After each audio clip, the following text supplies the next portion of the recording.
Hello everyone, आप सभी का एक बार फिर से आपके अपने यूट्यूब चैनल पे स्वागत है। जैसा कि देख पा रहे हैं, यूपी टेट का एग्ज़ाम आने वाला है। जैसा कि सभी को पता है, जुलाई में जो है यूपी टेट का एग्ज़ाम होगा। उसके पहले आप सभी को ये ज़रूरी है कि प्रीवियस ईयर क्वेश्चन को ज़रूर देखें।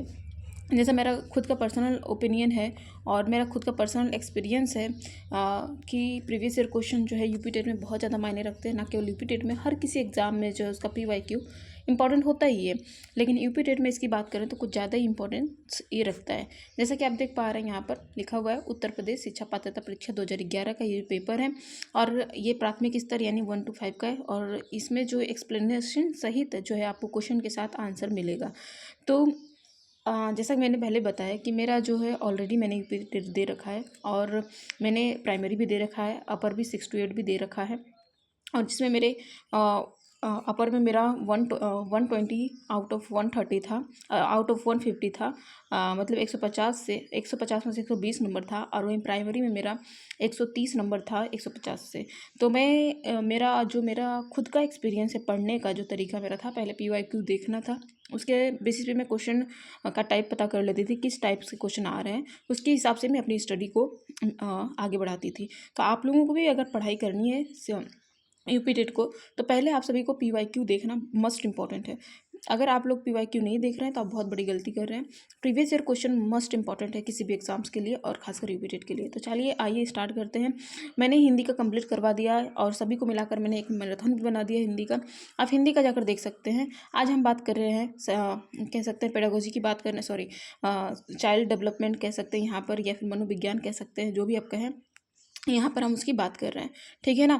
तो यहाँ से 2011 से स्टार्ट करेंगे 2022 तक। हम जो भी एग्ज़ाम 2021 में हुआ था या 2022 भी कह सकते हैं, तो दोनों को क्या करेंगे, वहाँ तक पूरा आपको हम कंप्लीट करवाएंगे PYQ।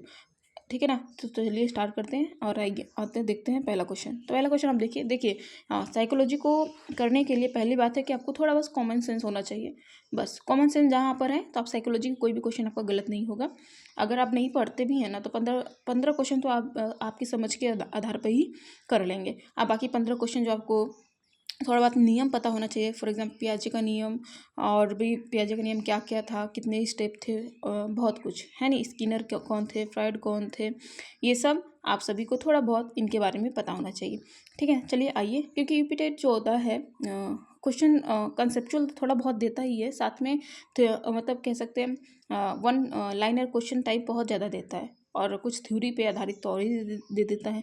कुछ थ्योरी का अलग अलग नाम भी देता है, किसने क्या दिया था और इसका ये और क्या नाम हो सकता है। ठीक है ना। तो आइए स्टार्ट करते हैं। पहला क्वेश्चन यहाँ पर स्क्रीन पे आप देख सकते हो। निम्न कक्षाओं में शिक्षण की खेल विधि आधारित है। तो आपको बस कॉमन सेंस यूज़ करना है और ऑप्शन के अनुसार जो है आपको आंसर देना है।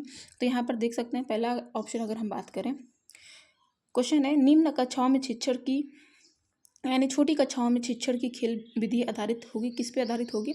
शारीरिक शिक्षा कार्यक्रमों के सिद्धांत पे, शिक्षण की विधियों के सिद्धांत पे, विकास एवं वृद्धि के मनोवैज्ञानिक सिद्धांत पे, शिक्षण के सामाजिक सिद्धांत पे। तो इसका करेक्ट आंसर क्या हो जाएगा?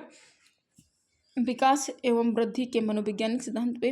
क्योंकि छोटे बच्चों को जो हम पढ़ाते हैं तो उनके विकास और वृद्धि पे ज़्यादा ध्यान दिया जाता है, ना कि उनके शारीरिक विकास पे दिया जाता है, और ना ही उनके ज़्यादा सामाजिक कह सकते हैं। हम हर चीज़ सिखाते हैं लेकिन उनके खुद का विकास और वृद्धि हम उस पर ज़्यादा जोर देते हैं। ठीक है ना। इसका करेक्ट आंसर क्या होगा? Option number C is correct option. आगे बढ़ते हैं। एक्सप्लेनेशन यहाँ पर आप देख सकते हैं, एक्सप्लेनेशन देखना बिल्कुल भी ना भूलें। ठीक है ना। आप देखिए यहाँ से विकार का जो क्वेश्चन आता है, एक विकार का क्वेश्चन जरूर आ जाता है। ठीक है। तो विकार का क्वेश्चन जो है आप कर जाइएगा। कहीं भी आपको विकार वाला एक PDF मिल जाता है, गूगल कीजिएगा तो गूगल पे एक PDF मिल जाएगा, कहीं भी क्रोम पे मिल जाएगा, यूट्यूब पे मिल जाएगा, कहीं भी आपको एक डिस्लेक्सिया यानी जो भी विकार होता है ना, विकार का एक आता ही आता है। तो यहाँ पर पूछा है डिस्लेक्सिया संबंधित है, किससे संबंधित है? तो सामाजिक मानसिक विकार से, गणितीय विकार से, पठन विकार से, या व्यवहारिक विकार से। तो हम सभी को पता होगा जो हमारा डिस्लेक्सिया है उससे किससे रिलेटेड है? पठन से। इसमें जो है बच्चा जो है पढ़ने में थोड़ी कठिनाई महसूस करता है, और इसको किससे? अभ्यास, बार बार अभ्यास और सुनकर हम क्या कर सकते हैं, इसको दूर कर सकते हैं। यहाँ पर देख सकते हैं एक्सप्लेनेशन। आगे बढ़ेंगे।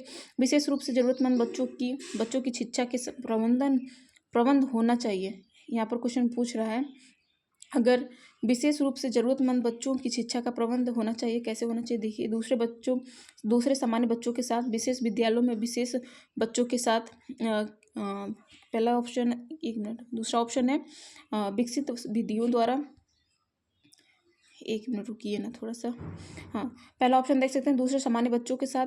ऑप्शन बी है विशेष विद्यालयों में विशेष बच्चों के लिए विकसित विधियों द्वारा। ऑप्शन सी है विशेष विद्यालयों में। ऑप्शन डी है विशेष विद्यालयों में विशेष शिक्षकों द्वारा।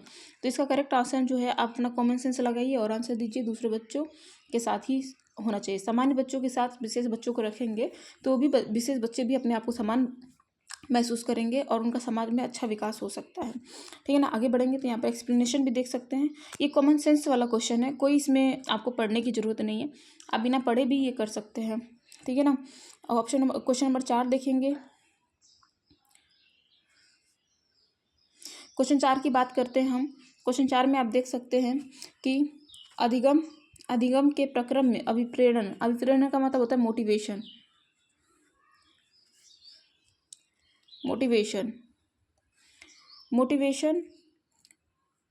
अधिगम के प्रक्रम में अभिप्रेरण सीखने वालों की स्मृति को तेज बनाता है, पहला ऑप्शन। दूसरा ऑप्शन पुराने अधिगम से नए अधिगम को विभेदित करता है। ऑप्शन सी एक दिशीय रूप से सोचने में सीखने वाले को प्रस्तुत करता है। ऑप्शन डी नए सीखने वालों में अधिगम के लिए रुचि का सृजन करता है। तो बिल्कुल नए सीखने वालों में अधिगम की जो रुचि है उसको जो सृजित करता है, कोई आपको मोटिवेट कर दे तो आपके सीखने की क्षमता भी बढ़ेगी और आपको उसमें रुचि भी आएगी। ठीक है ना, तो ये भी मुझे नहीं लगता पढ़ने की ज़रूरत है, आप कॉमन सेंस से इसको भी कर सकते हैं। एक्सप्लेनेशन यहाँ पर देख सकते हैं। ठीक है, अगले क्वेश्चन पे आते हैं। क्वेश्चन 4 तक कंप्लीट हो गया, आप क्वेश्चन नंबर 5 पे हम आते हैं। यहाँ क्वेश्चन नंबर 5 आपके समक्ष प्रस्तुत है, आप आंसर कीजिए। पूरा फुल क्वेश्चन मैं कर देती हूँ। ठीक है ना, ये क्वेश्चन 5 है। इसमें पूछा गया है कि कक्षा 5 के न्यून दृष्टि वाले बच्चों को आप कैसे पढ़ाएंगे। तो ऑप्शन ए है, देखिए, निम्न स्तर के कार्य के लिए माफ़ करना उचित है। उसके दैनिक कार्यों में उसके माता पिता मित्रों को सहायता करनी चाहिए। ऑप्शन सी है, कक्षा में सामान्य रूप से बर्ताव करना चाहिए, ऑडियो सीडी के जरिए सहायता प्रदान करनी चाहिए, कक्षा में विशेष बर्ताव करना चाहिए। तो आप बताएं आपके अनुसार क्या इसका आंसर होगा। ये जनरल क्वेश्चन है, जहाँ तक मुझे लगता है कि उसके दैनिक कार्य में उसके माता पिता तथा मित्रों द्वारा सहायता करनी चाहिए। कक्षा ऑप्शन बी और सी में आपको कन्फ्यूजन होगा। कक्षा में सामान्य रूप से बर्ताव करना चाहिए, ऑडियो सीडी के जरिए सहायता। तो मेरे सटीक आंसर जो सी लग रहा है। आपके अनुसार क्या होगा ज़रूर आंसर करें। हम इसका एक्सप्लेनेशन देखते हैं। तो एक्सप्लेनेशन देखिए, इसका दिया है सी। तो कक्षा 5 में प्राथमिक स्तर में देख सकते हैं, एक्सप्लेनेशन आप लोग अपने से पढ़ लीजिए, टाइम इसमें ज़्यादा लगेगा। ठीक है ना, हम जल्दी जल्दी कंप्लीट करते हैं। ठीक है, क्वेश्चन नंबर 6 पे आएंगे। हालांकि आप लोग ने आंसर देख लिया होगा, फिर भी हम अपने से सॉल्व करने की कोशिश करते हैं। ठीक है, क्वेश्चन नंबर 6 है, श्यामपट्ट को शिक्षण सामग्री के किस समूह के अंतर्गत किया जा सकता है। तो श्यामपट्ट क्या है भाई, देखने का है तो दृश्य होगा, है ना। जो श्यामपट्ट को हम देखकर सीखते हैं तो ये दृश्य में होगा, जो सुनकर सीखें वो श्रव्य होगा, जो देखकर और सुनकर दोनों, जैसे कि मूवी, तो उसको क्या कहेंगे, दृश्य श्रव्य कहेंगे। ठीक है, आगे बढ़ते हैं। निम्न में से कौन सा शिक्षण कुशलता से संबंधित है। तो शिक्षण यानी कि सीखने की कुशलता कौन सा, या फिर पढ़ाने की कुशलता, शिक्षण यानी पढ़ाना होता है, से संबंधित क्या है, श्यामपट्ट पर लिखना, प्रश्नों को हल करना, प्रश्न पूछना और उपयुक्त सभी। तो हम पढ़ाते समय सारे काम जो है करते हैं, श्यामपट्ट पर लिखते भी है, प्रश्न भी पूछते हैं और हल भी कराते हैं। ठीक है ना। तो इसका उपयुक्त क्या हो गया, सभी। शिक्षण का मतलब होता है पढ़ाना, यानी शिक्षण करना, शिक्षण काम करना। तो यहाँ पर देख सकते हैं option D is correct answer. यहाँ पर दिया गया है कि श्यामपट्ट का कार्य, हम शिक्षण करते समय श्यामपट्ट का कार्य करते हैं। प्रश्न का कौशल भी हमारे अंदर होना, स्पष्टीकरण का भी कौशल होना चाहिए, और प्रतिपुष्टि कौशल भी, और आदि भी, मतलब और भी अनेक प्रकार के कौशल आप में होने चाहिए। उसके साथ क्वेश्चन नंबर 8 पे आते हैं। क्वेश्चन नंबर 8 में कक्षा में जो विद्यार्थी प्रश्न पूछते हैं उन्हें हमें क्या करना चाहिए। ऑप्शन ए है, कक्षा के बाद शिक्षक से मिलने की सलाह दी जाए। ऑप्शन बी है, कक्षा चर्चा में भाग लेने के लिए प्रोत्साहित किया जाए। ऑप्शन सी है, लगातार प्रश्न पूछने के लिए प्रोत्साहित करना चाहिए। ऑप्शन डी है स्वतंत्र रूप से उत्तर ढूंढने के लिए प्रोत्साहित करना चाहिए। तो हमें क्या ऑप्शन सी करना चाहिए। जब कोई बच्चा आपसे क्वेश्चन पूछता है तो उसके क्वेश्चन को प्रोत्साहित करें ताकि वो और भी आपसे क्वेश्चन पूछता रहे। अगर एक क्वेश्चन पूछा और डांट कर बैठा दिया आपने तो फिर आपसे वो कभी क्वेश्चन पूछेगा ही नहीं और उसका जो मनोबल वहीं डाउन हो जाएगा और आगे हो सकता है कि वो ज़्यादा पढ़ने में रुचि ना ले क्योंकि टीचर ने उसको डांट कर बैठा दिया है। आगे क्वेश्चन नंबर 9 देख सकते हैं। क्वेश्चन नंबर 9 है कि फ्रोवेल शिक्षा की किंडरगार्टन पद्धति का प्रतिपादन किसने किया था। तो ये सभी को पता है ये फ्रोवेल ने किया था। और ऑप्शन और भी है T P Nunn, Spencer, Montessori. तो इसका करेक्ट आंसर है फ्रोवेल। फ्रोवेल ने 1840 में जो है किंडरगार्टन की जो है पद्धति लाई थी। किंडर मतलब कि बच्चों का गार्डन, और इसी के माध्यम से बच्चों को सीखने का जो है इन्होंने एक पद्धति डेवलप की और ये जर्मनी के थे और कितना 1840 में लेकर आए थे। ये सब बातें जो है आपको याद रखनी है, ठीक है ना, क्योंकि ये जो है वन वर्ड पे ज़्यादा चलता है यूपी टेट, ठीक है ना। आगे बढ़ते हैं। यहाँ पर आप इनका एक्सप्लेनेशन भी देख सकते हैं। एक्सप्लेनेशन के साथ चल रहे हैं। अगला क्वेश्चन देख ले, क्वेश्चन नंबर 10 देखेंगे। एक अभिभावक, क्वेश्चन नंबर 10, एक अभिभावक आपसे विद्यालय में मिलने के लिए कभी नहीं आता है, आप क्या करेंगे। तो आप क्या करेंगे। ऑप्शन ए बच्चे की उपेक्षा यानी कि उसको अनदेखा करेंगे। ऑप्शन बी अभिभावक को लिखेंगे यानी अभिभावक को एक पत्र लिखेंगे।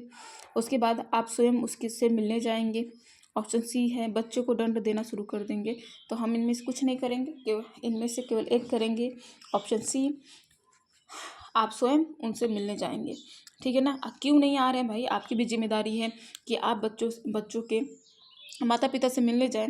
देखिए यही कारण है कि आज हम सरकारी स्कूल में पढ़ाते हैं, लेकिन हमें आज भी लगता है कि इन बच्चों की जो मनोवृत्ति है ऐसी बनी हुई है क्योंकि इसके पेरेंट्स ऐसे हैं। लेकिन हम अपनी जिम्मेदारी नहीं समझते हैं। एक सक्रिय नागरिक होने के लिए नागरिक दो प्रकार के होते हैं, as you know that, in active और इन पैसिव। तो हमें एक्टिव नागरिक बनकर रहना है ताकि हमारे देश का विकास हो और उन माता पिता जो अभी शिक्षा का महत्व नहीं समझते हैं उन तक शिक्षा का महत्व पहुँचाया जाए। जैसा कि आप यहाँ स्वयं जाएंगे उस बच्चे के माता पिता के पास और कहेंगे कि आप पीटीएम में या फिर स्कूल में अपने बच्चे का जो भी क्यों नहीं आते हैं, अपने बच्चे की रिपोर्ट जानिए कि आपके बच्चा का स्तर क्या है और वो कहाँ तक पहुँचा है। तो पेरेंट्स जब तक एक्टिव नहीं रहेंगे बच्चा सीखने में कठिनाई बच्चे को बहुत ज़्यादा आएगी। इसलिए सबसे पहले ज़रूरत है उस पेरेंट्स को जागरूक करना, तभी जाकर बच्चा भी उसी के अनुसार आगे बढ़ेगा, ठीक है।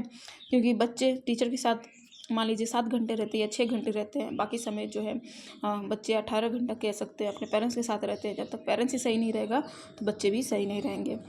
आगे चलते हैं। बचपन का सांप्रदायिक दृष्टिकोण की मान्यता है। ऑप्शन के अनुसार इसका आंसर हम दे पाएंगे।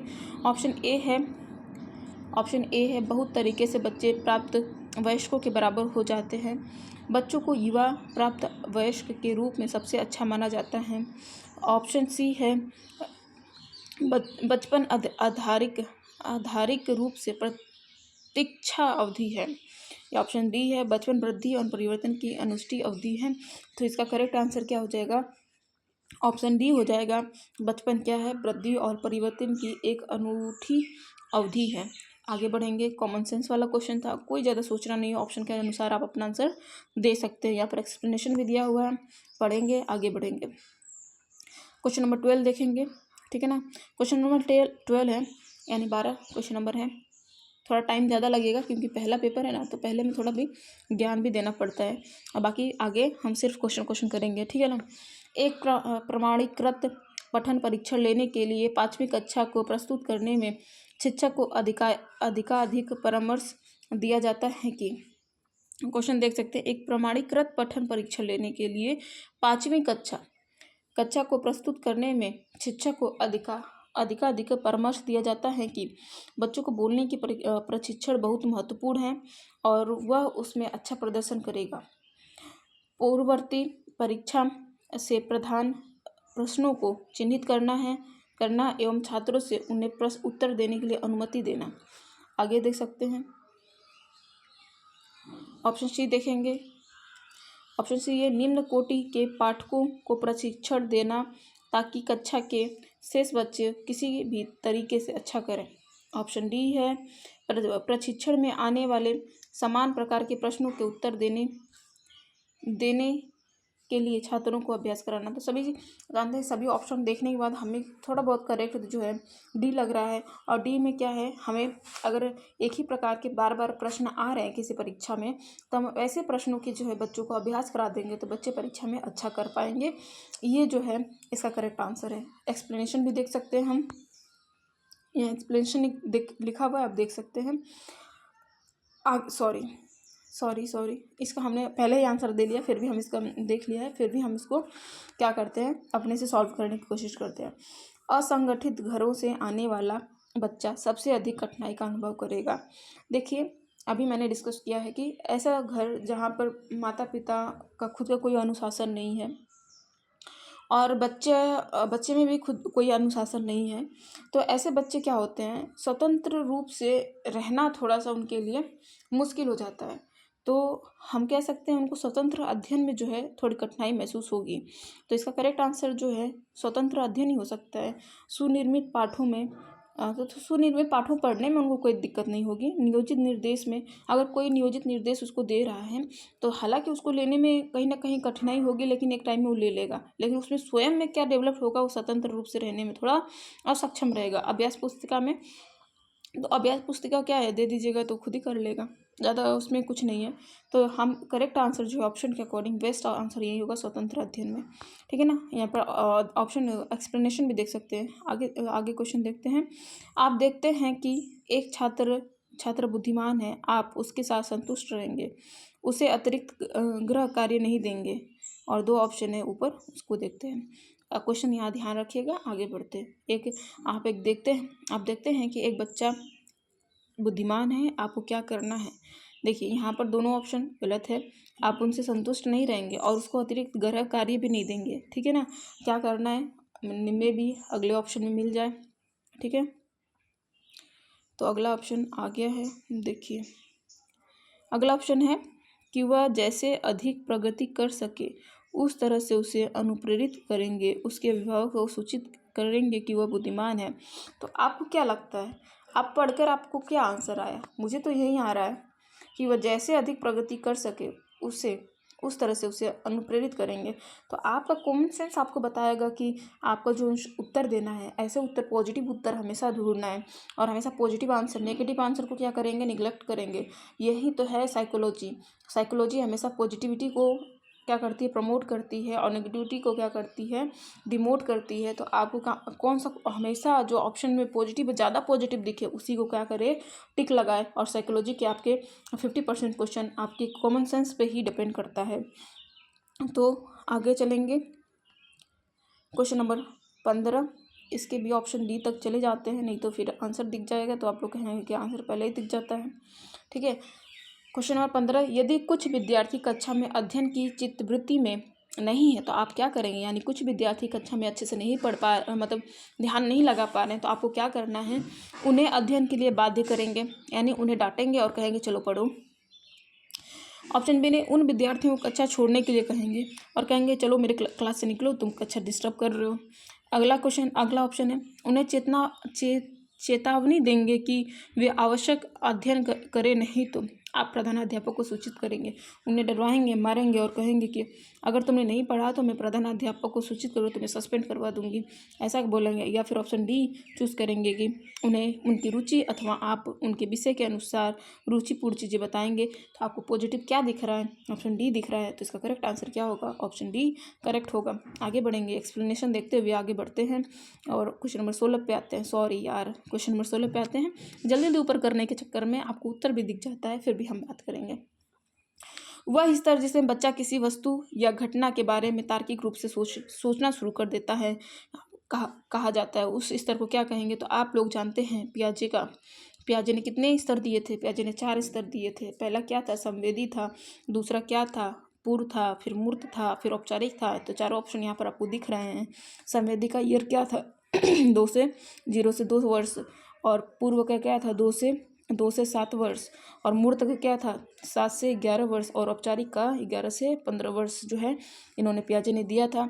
और इसका करेक्ट आंसर आपके अनुसार क्या होगा, मेरे अनुसार मूर्त होगा, क्योंकि तार्किक रूप से सोचना बच्चा कौन से स्टेज में स्टार्ट कर देता है, मूर्त क्रियात्मक अवस्था में ही स्टार्ट करता है। ये आपको थोड़ा पढ़ने की जरूरत है, क्योंकि ये पियाजे ने दिया था और पियाजे के अनुसार चारों अवस्थाओं में जो बच्चे की जो क्षमता होती है उसको एक्सप्लेन किया गया है। और आपको याद रखना चाहिए पियाजे के अनुसार जो है तार्किक रूप से सोचना कौन से अवस्था में याद स्टार्ट करता है, ऑप्शन डी में। तो ये कॉमन सेंस वाला क्वेश्चन नहीं है, ये क्वेश्चन है थोड़ा बहुत आप कॉमन सेंस लगा सकते हैं कि मूर्त अवस्था क्या है 7 से 11 वर्ष। तो 7 से 11 वर्ष में कोई तार्किक रूप से सोच सकता है। बाकी 7 से नीचे वाले बच्चे खेलने कूदने में, खाने पीने में ज़्यादा ध्यान देते हैं, तार्किक रूप से सोचने में थोड़ा कम ध्यान देते हैं। ठीक है ना। तो आगे बढ़ेंगे इसी के साथ अगले क्वेश्चन पे। एक्सप्लेनेशन आप यहाँ पर देखते हुए आगे बढ़ते रहेंगे। तो बच्चों के बौद्धिक विकास के लिए क्वेश्चन नंबर 17, बच्चों के बौद्धिक विकास के 4 सुस्पष्ट स्तरों को पहचाना गया है। तो 4 सुस्पष्ट किसके द्वारा? अभी मैंने बताया है बौद्धिक विकास के 4। तो मेरे हिसाब से तो पियाजे होगा, और भी कोई होंगे तो देख लेते हैं। अभी मैंने जस्ट एक्सप्लेन भी किया है इसको, यानी कि इस ईयर में आप देख सकते हैं पियाजे से 2 क्वेश्चन पूछे गए हैं। ठीक है ना। तो इसका करेक्ट आंसर क्या होगा? तो हमारे पियाजे ही होंगे, और पियाजे के अनुसार 4 अभी मैंने बताया है, वही 4 है, ईयर भी दिया हुआ है। अगला क्वेश्चन पे जाते हुए आगे बढ़ेंगे। देखिए हाँ, अगला क्वेश्चन कौन सा है? 18 क्वेश्चन नंबर है। इसका जो क्वेश्चन है देख सकते हैं, अल्पवयस्क बच्चों के अधिगम में अभिभावक की भूमिका होनी चाहिए। तो अल्पवयस्क यानी कि ना पूरा वयस्क है, थोड़ा सा वयस्क हुआ है, यानी कि वयस्क अवस्था में अभी प्रवेश किया हुआ है। तो इसमें क्वेश्चन क्या है कि अल्पवयस्क बच्चों की अधिगम में अभिभावक की भूमिका क्या होनी चाहिए।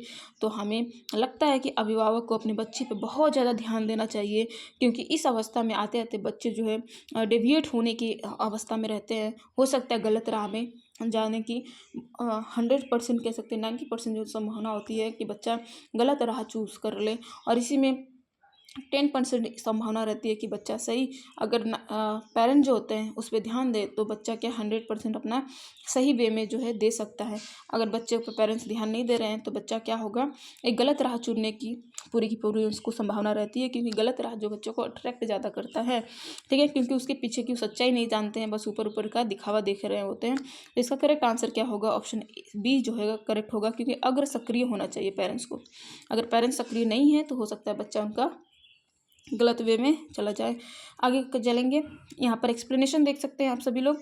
एक्सप्लेनेशन देखने के साथ हम आगे बढ़ेंगे, अगले क्वेश्चन पे आएंगे। क्वेश्चन नंबर 18 तक हमारा पूरा हुआ। क्वेश्चन नंबर 19 पे आएंगे, और क्वेश्चन नंबर 19 आप देख सकते हैं आपकी स्क्रीन पे जे रहा क्वेश्चन। एक मिनट, अब तक तब तक क्वेश्चन देखिए, तब तक हम पानी पी लेते हैं। ये क्वेश्चन देखते रहिए। क्वेश्चन देखिए और आंसर कीजिए, कमेंट बॉक्स में कमेंट कीजिए। लाइव तो है नहीं कि मैं आपसे कहूँगा आप आंसर करो मैं देखती रहूँ। तो आप क्या करिए, क्वेश्चन को एक्सप्लेन कीजिए। ठीक है ना। लाइव सेशन भी चलाएंगे, प्रैक्टिस करेंगे तब। ठीक है ना।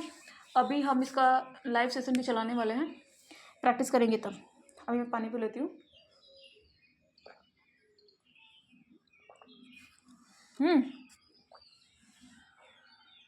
Done everyone. चलिए, आपका जो भी आंसर हो कमेंट बॉक्स में कमेंट करें।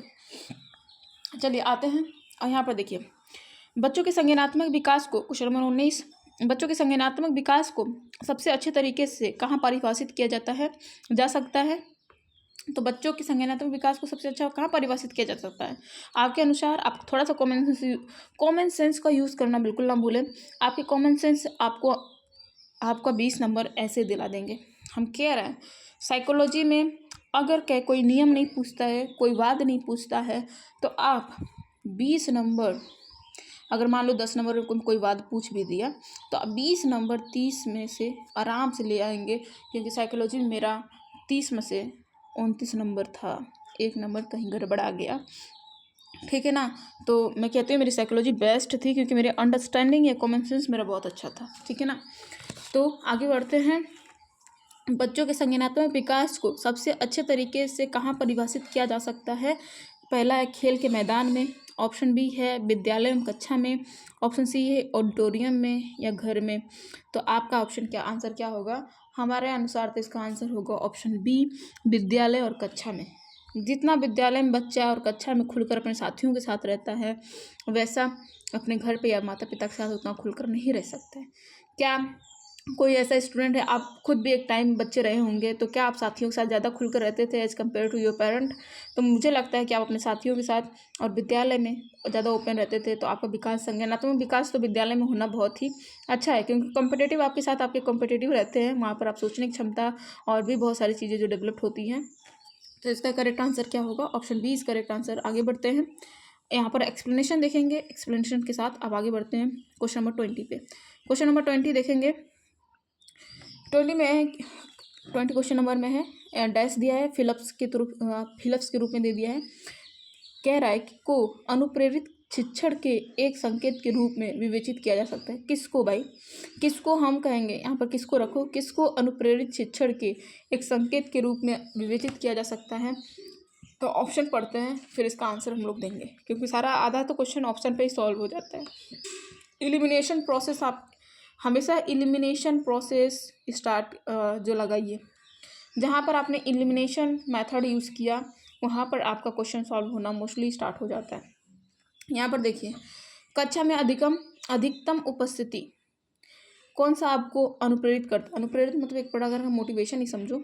है क्या करें हम, सर ऐसे करने से ये ऊपर नीचे हो जा रहा है, हम भूल जा रहे हैं कभी कभी पेंसिल का यूज़ करना, ये ऊपर नीचे अपने से हो जा रहा है। अब आप लोग को आंसर भी पता चल जाता है, ठीक है, क्योंकि इसमें सारा हम अब अलग से क्वेश्चन लेकर आएंगे, प्रैक्टिस क्वेश्चन लेकर आएंगे, प्रीवियस ईयर प्रैक्टिस क्वेश्चन ना, तो उसमें आपको लोग एक्सप्लेनेशन नहीं रहेगा, उसमें फिर सिर्फ क्वेश्चन रहेगा और आपको आंसर देना होगा। चलो, कक्षा में अधिकतम उपस्थिति, कक्षा में शिक्षकों द्वारा किया गया उपचारात्मक कार्य, विद्यार्थियों द्वारा प्रश्न पूछना, या फिर ऑप्शन डी क्या है, कक्षा में पूर्ण से निरसरता। तो अनुप्रेरित शिक्षण के लिए एक संकेत के रूप में है क्या? विद्यार्थियों द्वारा प्रश्न पूछना। मेरे हिसाब से तो यही है, बाकी डिटेल देख लेते हैं। यहाँ पर सी दिया है जी, आपके आप सभी जानते हैं ऑप्शन के अनुसार यही सही होगा। आगे बढ़ते हैं, कक्षा में विद्यार्थियों की रुचि बनाए रखने के लिए एक शिक्षक को उचित क्या करना चाहिए? सामपट का प्रयोग करना चाहिए, चर्चा करना चाहिए, कहानी कहना चाहिए, प्रश्न पूछना चाहिए। आप बताएं, मुझे तो दो चीज़ों में कन्फ्यूज़न हो रहा है कि चर्चा करनी चाहिए या प्रश्न पूछना चाहिए। बाकी सैमपट का प्रयोग तो थोड़ा मतलब है भाई, ऐसा नहीं है कि नहीं, थोड़ा सा नेग्लेक्ट कर सकते हैं इसको, कहानी वाला सिस्टम तो बिल्कुल भी नहीं है।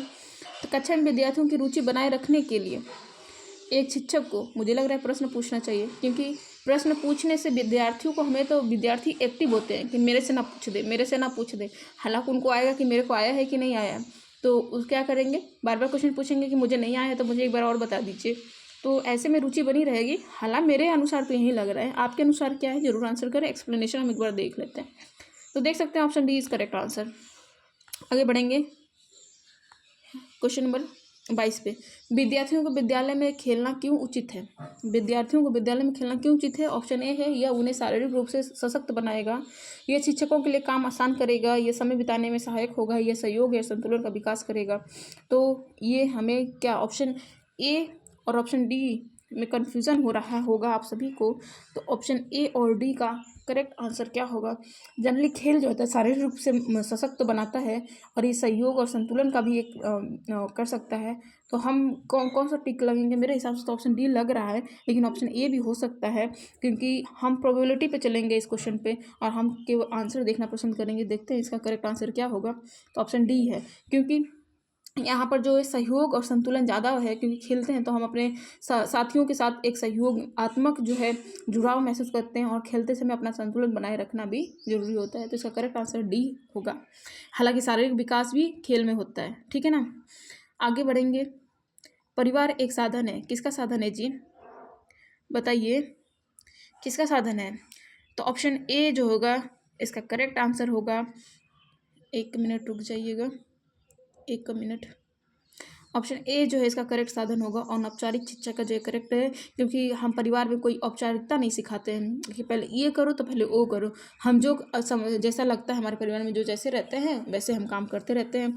इसमें कोई सीक्वेंस नहीं रहता है कि पहले क्या करना है, कोई औपचारिक नियम नहीं रहते हैं कि क्या करना है। अनौपचारिक रूप से हम बच्चे को सब कुछ सिखाते हैं। हम पहले ये नहीं कहते कि बच्चा बोलेगा, है नहीं। हम ये नहीं कहते पहले बच्चा चलना ही सीखे, है नहीं। हम ये नहीं कहते कि बच्चा पहले पढ़ना ही सीखे। हम सब कुछ अनौपचारिक रूप से उसमें सारा चीज़ें चलता रहता है, ठीक है। आगे बढ़ेंगे क्वेश्चन नंबर 23 पे। तो क्वेश्चन नंबर 23 है, एक शिक्षक विद्यार्थियों में सामाजिक मूल्यों को विकसित कर सकता है। सामाजिक मूल्य एक शिक्षक विद्यार्थी में कैसे विकसित कर सकते हैं, ऑप्शन पे डिपेंड करेगा कैसे विकसित करेगा। आइए ऑप्शन देखते हैं। ऑप्शन जो है दूसरे पैराग्राफ में, तो हमें ऊपर चलने की ज़रूरत है और ऊपर चलते चलते हम आ गए ऊपर, और ऊपर देखते हैं क्वेश्चन में का ऑप्शन। क्वेश्चन का ऑप्शन ए है, महान व्यक्तियों के बारे में बोलकर एक शिक्षक स्टूडेंट को कैसे अच्छा बना सकता है। महान व्यक्तियों का कहानी सुनाकर, अनुशासन की अनुभूति की विकसित कर, आदर्श रूप से बर्ताव कर, उन्हें अच्छी कहानियाँ सुनाकर। तो हमें खुद कोई आदर्श रूप या फिर कह सकते हैं एक अच्छा अनुशासन विकसित करना है, तो खुद अनुशासन में रहना पड़ता है भाई। तो आदर्श रूप से बर्ताव कर कर। बाकी हम ऑप्शन देख लेते हैं करेक्ट इसका क्या है, तो ऑप्शन सी इसका करेक्ट आंसर है।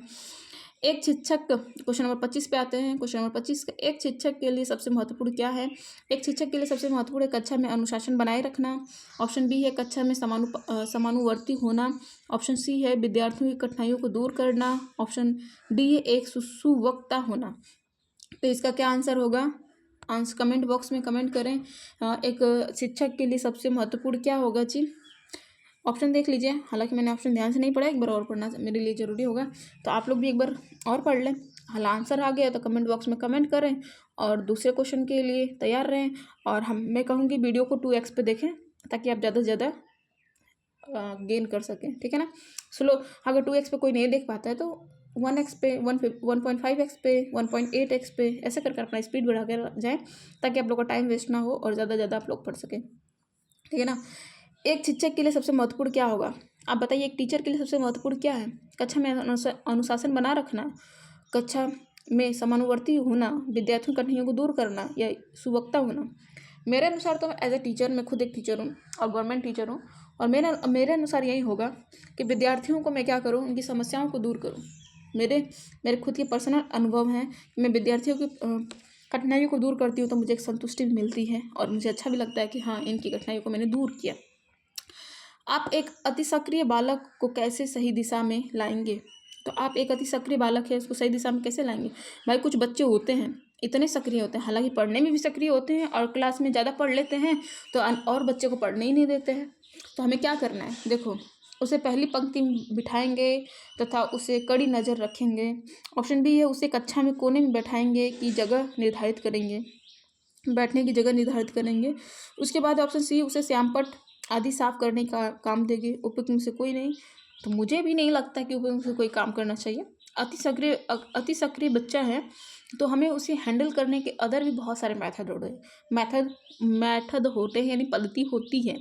अब हम कोई इसमें से सारे नेगेटिव ही दिख रहे हैं तो कहीं ना कहीं हम देखिए, जनरली लोग क्या करते हैं, सैंपल साफ करवाने वाला काम दे देते हैं। तो हमें इस पे नहीं जाना है, हम उसे सैंपल क्यों साफ करवाएंगे, हम उसे और काम दे देंगे ताकि उसमें वो बिजी रहे।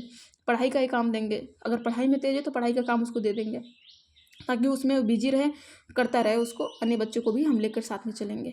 आगे है तो उसी कक्षा में बैठे हुए हम उसको अदर काम देंगे, ठीक है, और उसे उसका असेसमेंट भी करेंगे कि क्या उसने किया है, फिर उसका इवोल्यूशन भी करेंगे, उसने कैसे प्राप्त किया क्या है, सब कुछ करेंगे। तो मेरे अनुसार उपयुक्त में से कोई नहीं होगा, ठीक है। बाकी हम एक्सप्लेनेशन भी देख लेते हैं। ऑप्शन डी भी इसका जो है सही बोल रहा है, देख लेते हैं क्या है इसका सही, है नहीं। अति सक्रिय बालक को सही दिशा निर्देश के लिए उसे सही निर्देशन की आवश्यकता होती है तथा ऐसे बालक को कक्षा में कार्यों का नेतृत्व प्रदान करना उपयुक्त होता है। अतः विकल्प डी उपयुक्त में से कोई नहीं सही है, ठीक है ना। हम उसे और भी कार्य दे देंगे भाई, हम उसे मॉनिटर बना देंगे ताकि सभी बच्चों पर ध्यान दे कि कोई बच्चा शैतानी तो नहीं कर रहा है, और जब खुद मॉनिटर बन जाएगा तो खुद गलती नहीं करेगा, है नहीं। आगे बढ़ेंगे। क्वेश्चन नंबर 27, पृथक पृथक समजातीय समूहों के व्यक्तियों के प्रति बच्चों की अभिवृत्ति यानी सोच कह सकते हैं, एटीट्यूड कह सकते हैं, साधारणतः आधारित होती है।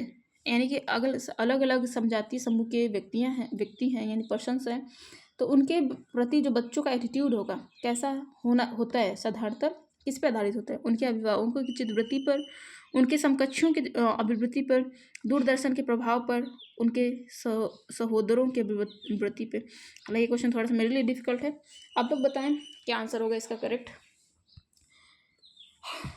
मेरे अनुसार से सहोदरों के अभिभावकों की चित्तवृत्ति में भी कहीं ना कहीं निर्भर करता है। समकक्षों की अभिवृत्ति पर भी कहीं ना कहीं निर्भर करता है, उनके सहोदरों की भी अभिवृत्ति पर कहीं ना कहीं निर्भर करता है।